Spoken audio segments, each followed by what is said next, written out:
This is Marco Rubio, the United States Secretary of State.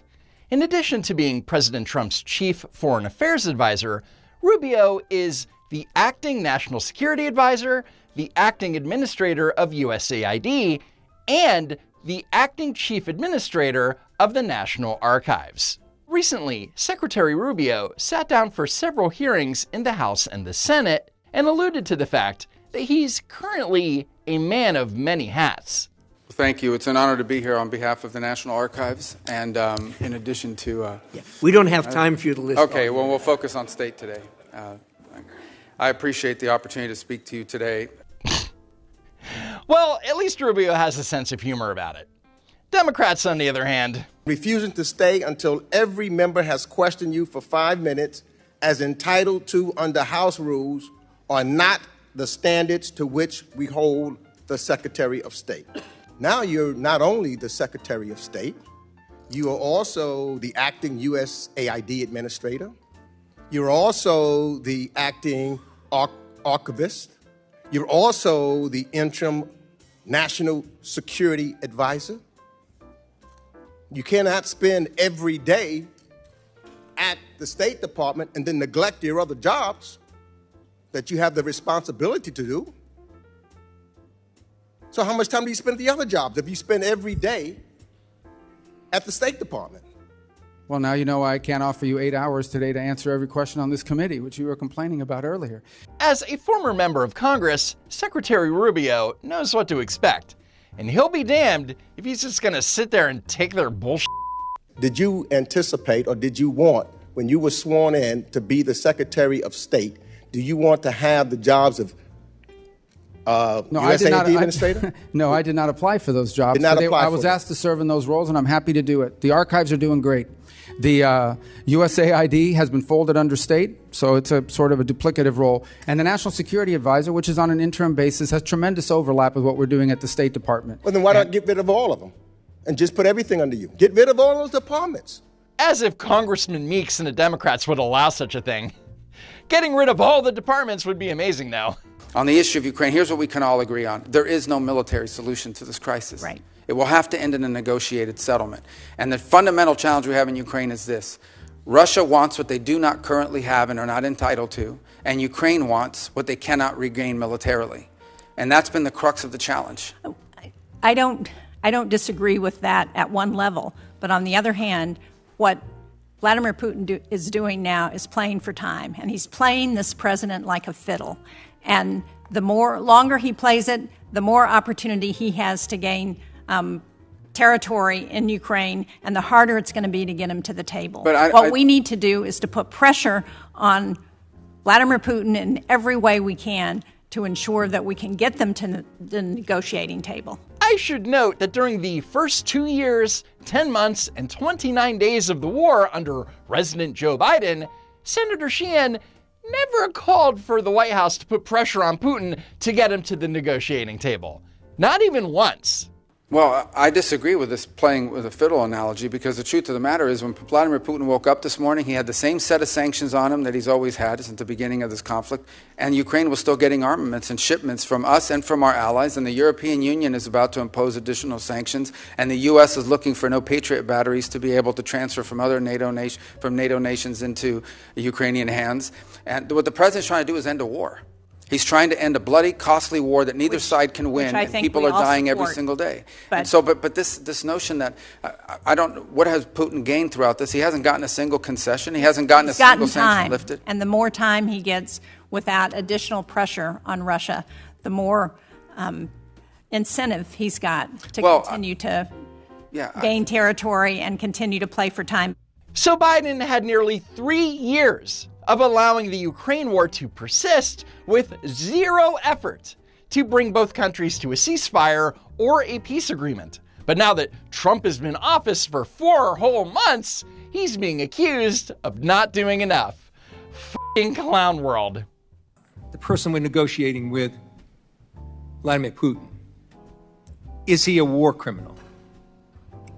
Well, I think you can look at instances that have happened there and certainly characterize them as war crimes, but our intent is to end the war. Is he a war criminal? We can't end the war without talking to Mr. Putin. That's pretty simple. Is he a war criminal? Well, that's this man we're negotiating with, Vladimir Putin. Is he a war criminal? That's not tough. But what? I'm trying to answer your question by telling you that we're trying to end the war here. Go ahead. No, it's not a simple answer. You are equivocating, sir. Just answer the question. I'm answering your question, and the answer is that war crimes have been committed, no doubt. And who is responsible for that? There will be time and place for that accountability. But right now, the job is to end the war. So you won't answer the question. If we don't end the war, people are going to get reclaiming killed. my time, sir. Let me go on. Because I don't understand this. Of course Bill Keating doesn't understand. I mean, look at him. Secretary Rubio knows that you can't conduct diplomacy with a man you're accusing of being a war criminal. But at the same time, Rubio isn't specifically saying that he's not a war criminal. Now you're unmaking him a war criminal? And you won't answer the question about the exact same circumstances? You're putting words in my mouth. I'm reclaiming my time, sir. You're putting words in my mouth. And you know what you said to Secretary Tillerson at the end of his answer when he equivocated just as you are right now? I've not equivocated. You said, you just don't let me sure answer. Sounds like it to me. Then I'll give you a second chance. Is Vladimir Putin a war criminal? I already told you war crimes have been committed. No, you didn't tell me if he's a war criminal. Mr. Chairman, am I allowed to answer questions? I'm reclaiming my time, sir, and listen. You asked me a question, then you reclaim your time, so how can I answer the question? You answered it. Listen, let me go forward with this. 3 questions. And are you going to reclaim time on those too? I'm giving you a chance to answer. Give me a chance to ask the question. Here it is. So Congressman Keating spent so much time on nonsense that he ran out of time. And then he got angry when Committee Chairman Brian Mast allowed Rubio to take a moment to finish his answer.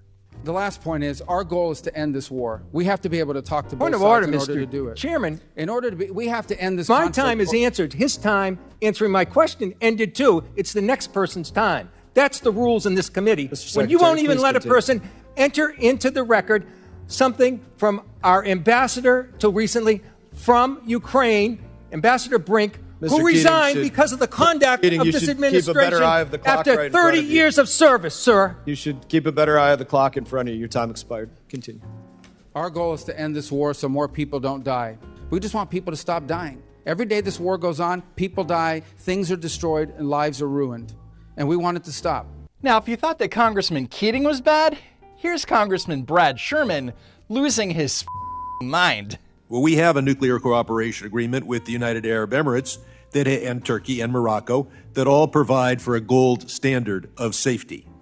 Can you assure us that you will not enter into a nuclear cooperation agreement with Saudi Arabia that does not have that same gold standard of security to make sure they're not building a nuclear weapon? Well, first I will tell you that there has been no conversation about entering into one, for example, during the recent trip. Can you, I've got limited time. So here's the thing. I can Sir, tell you. Either give me a yes, give me a no. Well, I'm going to give you my answer if you want my answer. I want a yes or a no. Reclaiming my time.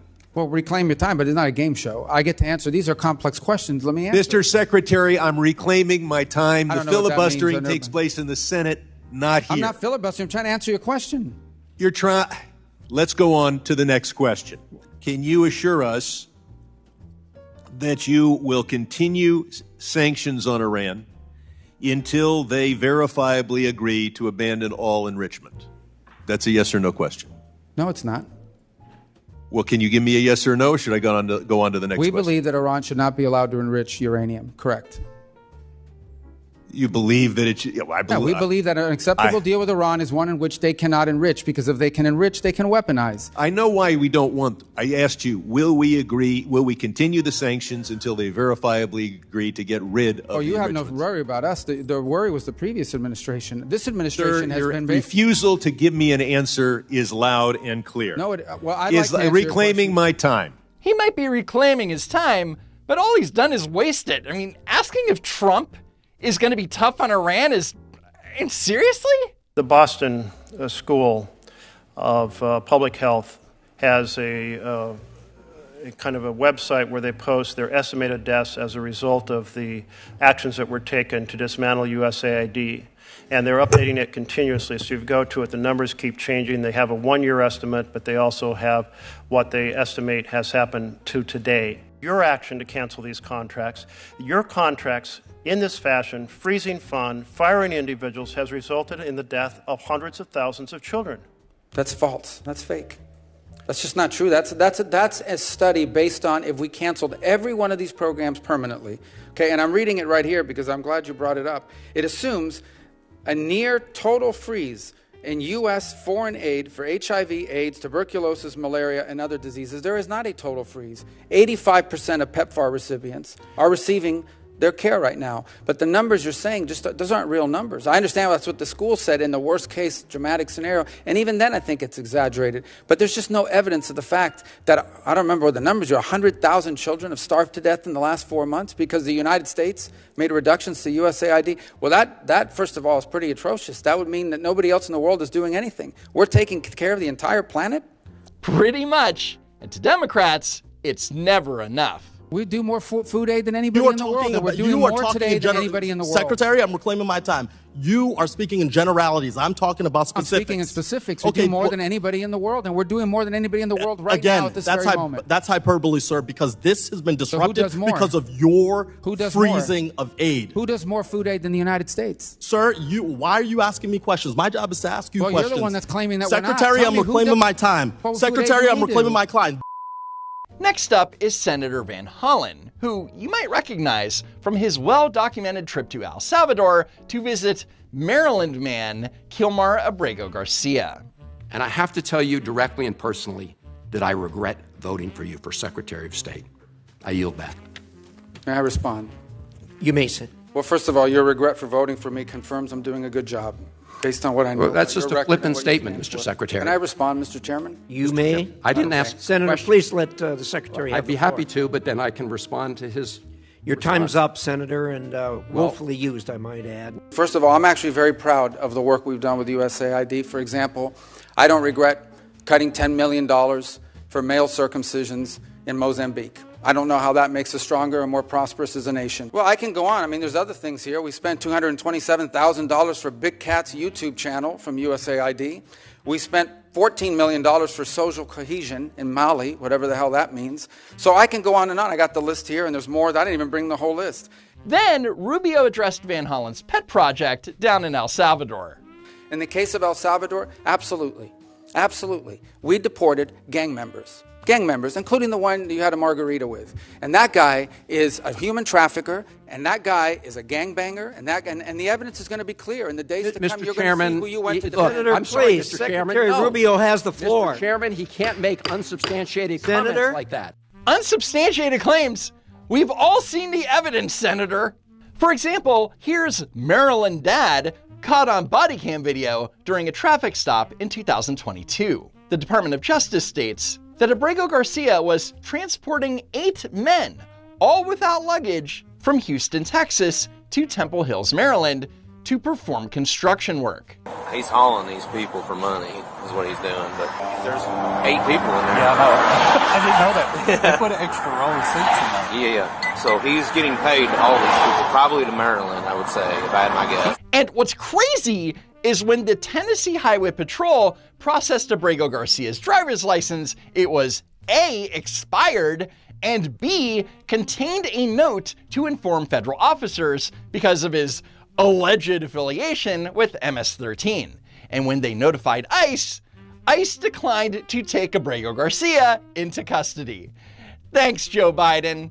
Where in the Constitution does it say that the Secretary of State can override the First Amendment protections of free speech? Is there a footnote that I missed somewhere? There's no constitutional right to a student visa. So, but is there a constitutional right? Does it say somewhere that Marco Rubio gets to determine which speech is appropriate and revoke student visas based on what you think constitutes free speech? There's a statute that says the Secretary of State gets to determine whether someone is a threat. We deny visas every day all over the world. Do you think that the Immigration and Nationality Act trumps the Constitution of the United States, Mr. Secretary? Well, Congress can always change the law if you want, but I'm telling you, Mr. Secretary, I have the authority, I will clear. Continue to revoke the visas of these people that come here to tear this country apart. You said that, Mr. Secretary. Let me reclaim my time because you are talking about revoking student visas based on what somebody says. And that means that you are trumping the legal Supreme the supreme law of the land, which is the Constitution of the United States. No one has a right to a student visa. Mr. Rubio, why did the administration... Nothing like shelling out 50 to 100 grand a year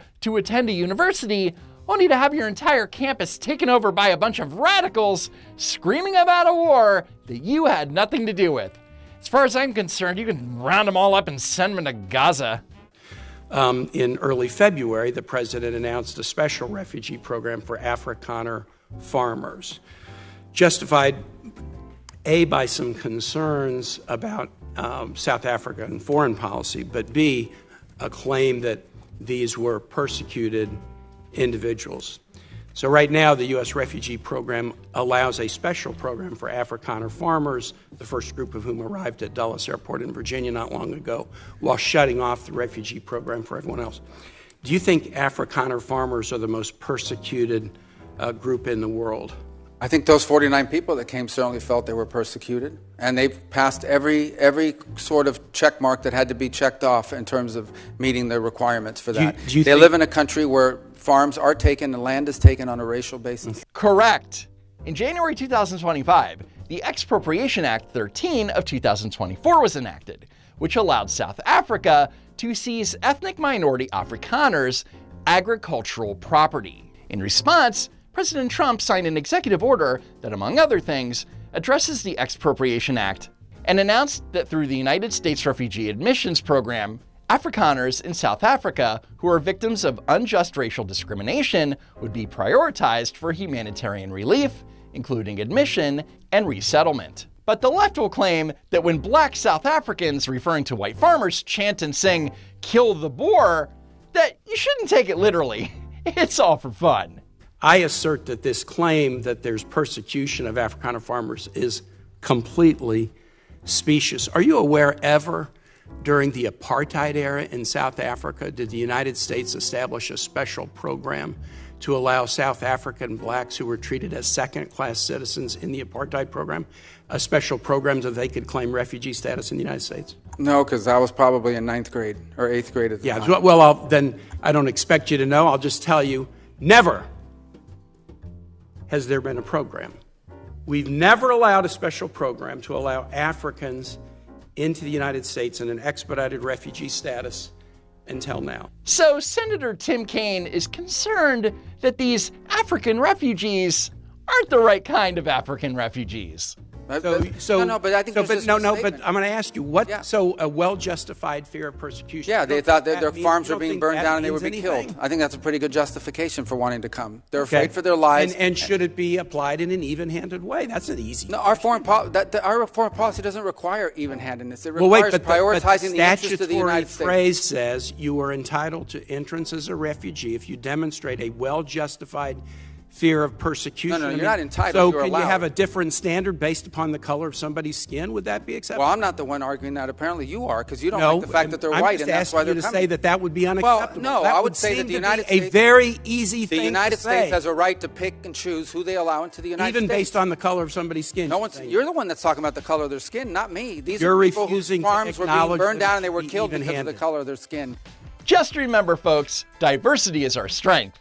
Unless it's that kind of diversity. Anyway, here's future Vice President Marco Rubio to close us out.